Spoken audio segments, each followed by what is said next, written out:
Halo saudara, dari Arlington, Virginia, saya Helmi Yohanes dan tim VOA kembali hadir dengan serangkaian berita Amerika Serikat dalam segmen Sapa Dunia. Masyarakat Kristiani Indonesia di wilayah sekitar ibu kota Amerika Serikat tahun ini bisa kembali merayakan Natal bersama secara fisik, setelah 2 tahun terakhir hanya merayakan secara daring atau online akibat pandemi COVID. Sekitar 200 warga diaspora Indonesia Sabtu lalu hadir dalam perayaan Natal bersama masyarakat Kristiani Indonesia di kediaman resmi Dubes Indonesia untuk Amerika Serikat di Washington DC. Meski berlangsung sederhana dan jumlah yang hadir masih dibatasi, beberapa warga menyatakan bersyukur mendapat kesempatan bertemu langsung untuk merayakan Natal bersama pada tahun ini. Dubes Indonesia untuk Amerika, Rosan Roslani, mengawali perayaan dengan penyalaan lilin. Diikuti 4 warga yang mewakili tokoh agama dan komunitas Indonesia. Dubes Rosan mengatakan turut bangga perayaan Natal kali ini tidak lepas dari ketulusan, toleransi, dan kebersamaan yang tinggi untuk saling bergandengan tangan. Ini juga tercermin dalam sajian budaya dengan kelompok Senior Center Angklung yang para pemainnya berlatar belakang berbeda ikut memainkan lagu-lagu Natal. Selain Dubes dan istri, perayaan yang disiarkan lewat media sosial ini juga dihadiri sejumlah pejabat KBRI. Sementara panitia mengatakan persembahan atau kolekte perayaan Natal ini akan disumbangkan bagi korban gempa Cianjur lewat lembaga Indonesia Relief. Saudara, Tiongkok mempercepat laju ekspansi nuklirnya dan diperkirakan akan memiliki 1.500 senjata nuklir pada tahun 2035. Ini merupakan salah satu estimasi Departemen Pertahanan Amerika tentang kekuatan militer Tiongkok. Tiongkok kini punya 400 senjata nuklir, bertambah hampir 2 kali lipat dalam 2 tahun terakhir, menurut laporan tahunan Pentagon. Daphan AS juga menyebut Tiongkok melakukan 135 uji coba dan latihan rudal selama setahun terakhir, terbanyak dibandingkan total peluncuran rudal di seluruh negara lain di luar rudal yang diluncurkan di wilayah perang seperti Ukraina. If one looks at the capability and capacity of China's missile arsenal, it's breathtaking. Laju penambahan persenjataan ini, menurut Pentagon, bisa mengimbangi AS. China is the one country out there that geopolitically has the power potential to be a significant challenge to the United States. And they are. Laporan ini juga menyebut Tiongkok semakin sering lakukan perilaku militer yang tak aman dan tak profesional terhadap AS dan sekutu di kawasan, terutama terhadap Taiwan, menurut analis. They've refused to take military force against Taiwan off the table, explicitly refused to do so. And they're undertaking the actions of a country that means what they say, and that is they're getting ready to potentially conduct an attack against Taiwan. Meski sering bertindak agresif, Tiongkok diperkirakan tak akan menyerang Taiwan dalam waktu dekat. As the report highlights, we don't believe that an invasion is imminent. Menurut pejabat senior Daphan Amerika Serikat, Tiongkok sedang mempersiapkan kenormalan baru aktivitas militer di sekitar Taiwan. Demikian laporan VOA. Saudara, semangat berbagi dan memberi kepada warga yang lebih membutuhkan ternyata tetap tinggi di tengah tingginya laju inflasi. Organisasi nirlaba Giving Tuesday yang menggalakkan sumbangan pada hari Selasa setelah Thanksgiving menyebutkan jumlah donasi tahun ini meningkat sekitar 15% dibanding pada Giving Tuesday tahun lalu.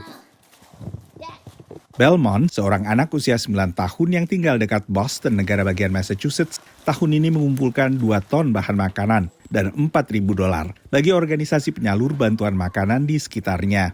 I want to help people who don't have very much. Penggalangan bantuan ini pertama dilakukan Belmont tahun sebelumnya setelah ia untuk pertama kalinya melihat warga tunawisma saat berlibur di California. The plan is to continue this. That was the first annual charity event for Belmont's Wish, and we just look to do it again bigger and better next year. Sementara di Santa Rosa, negara bagian California, penggalangan bantuan makanan diwarnai sedikit persaingan sehat. Penggalangan bantuan makanan diselenggarakan para veteran dari seluruh cabang angkatan bersenjata Amerika Serikat, mulai Angkatan Darat,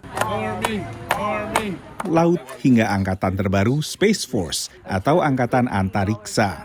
I donated to the Army in honor of my grandfather when he served in World War II. Kind of a meaningful nod to his service and his his time and contributions to the country. I wanted to come out, just kind of show my daughter that we're out here in the community, trying to help out people that serve our country, you know.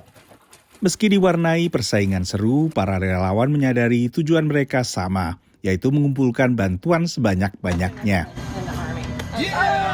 Demikian laporan tim VOA. Beralih ke komunitas Muslim Indonesia di kota Indiana dan Pittsburgh di negara bagian Pennsylvania yang kembali bertemu secara langsung atau in person setelah berbagai kegiatan keagamaan terhenti karena pandemi.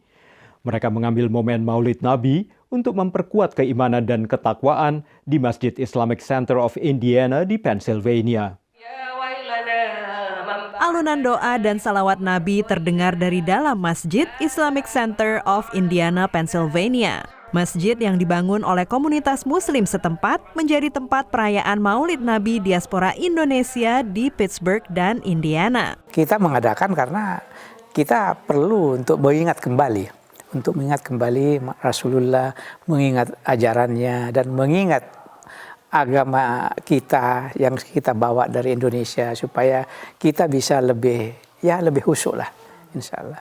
Mansur Maturidi Arif adalah mahasiswa S3 Teknik Mesin di Carnegie Mellon University, Pittsburgh. Ia bersemangat mengikuti acara yang baru pertama kali diadakan ini. Karena di Indonesia aja udah agak jarang, apalagi di sini saya sudah 4 tahun lebih di Pittsburgh, belum pernah ada acara-acara seperti ini. Jadi sangat senang bisa ikut di acara Maulid. Siti Nurbaidah dan Dewi Sarasti Pamikatsih bahkan rela berkendara selama 2 jam untuk datang ke acara ini.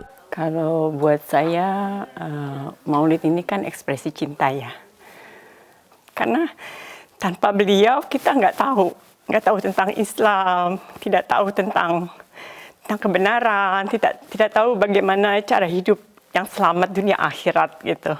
Ceramah bertajuk 24 jam bersama Rasulullah Shallallahu Alaihi Wasallam dibawakan Ustadz Agus Sofyan, dosen di Big Sandy Community and Technical College, Paintsville, Kentucky. Ceramahnya menjadi siraman rohani bagi para diaspora yang tinggal jauh dari tanah air. Karena rasa keindonesiaan itu luar biasa. Apalagi kalau sudah kumpul dan ngomong bahasa Indonesia dan makan makanan Indonesia. Dari Indiana, Pennsylvania, VOA.